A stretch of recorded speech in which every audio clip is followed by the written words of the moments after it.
కోట్లాది అభిమానులున్న స్టార్ కుటుంబంలో హీరోలను ఒకేసారి తెర మీద చూడాలనిపించడం సహజం.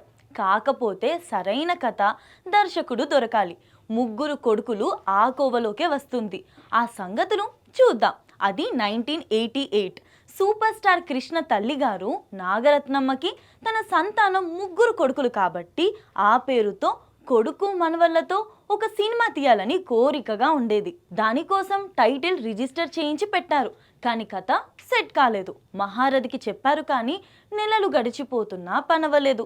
ఎవరికో చెప్పి లాభం లేదని అమ్మ కోరిక తీర్చేందుకు కృష్ణ స్వయంగా రంగంలోకి దిగారు.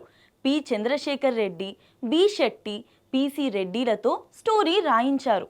పరుచూరి బ్రదర్స్కి సంభాషణలు పురమాయించారు.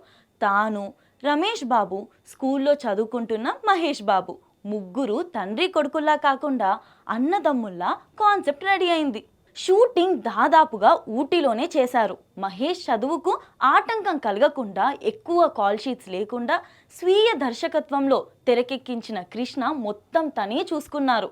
కృష్ణకు జోడీగా రాధను, రమేష్ బాబుకి బాలీవుడ్ బ్యూటీ సోనంని సెట్ చేశారు. సత్యనారాయణ, గుమ్మడి, నూతన్ ప్రసాద్, కోట శ్రీనివాసరావు, మురళీమోహన్, చలపతిరావు తదితరులు ప్రధాన తారాగణం.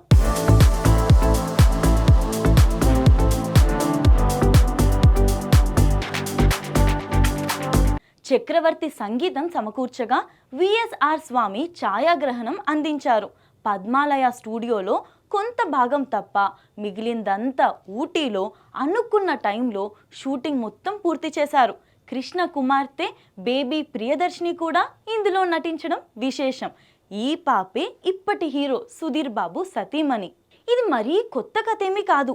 ఎన్టీఆర్, బాలయ్య, మురళీమోహన్ కాంబోలో వచ్చిన అన్నదమ్ముల అనుబంధం పాయింట్నే తీసుకొని ఆ టైంలో ఆడియన్స్ అభిరుచుల అంచనాలకు తగ్గట్టు కీలక మార్పులు చేశారు.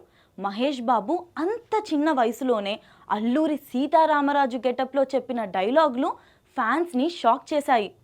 కృష్ణతో పాటు ఆయన ఇద్దరు అబ్బాయిలు కలిసి నటించిన మొదటి సినిమా ఇదే. నిర్మాతగా తల్లి పేరే వేసుకున్నారు. 1988 అక్టోబర్ 20న బాలకృష్ణ, రాముడు, భీముడుతో పాటు ముగ్గురు కొడుకులు ఒకే రోజు విడుదలై ఘన విజయం అందుకుంది. రివ్యూలు, పబ్లిక్ టాక్ పాజిటివ్గా వచ్చింది.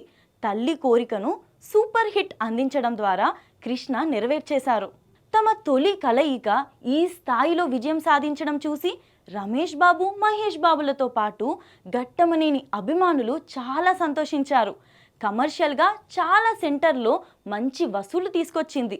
నాగరత్నమ్మ సమక్షంలో 100 రోజుల వేడుక ఘనంగా జరపాలని తలపెట్టిన కృష్ణకు శోకం మిగిలిస్తూ ఆ సంబరం చూడకుండానే ఆవిడ కన్నుమూయడం విషాదం.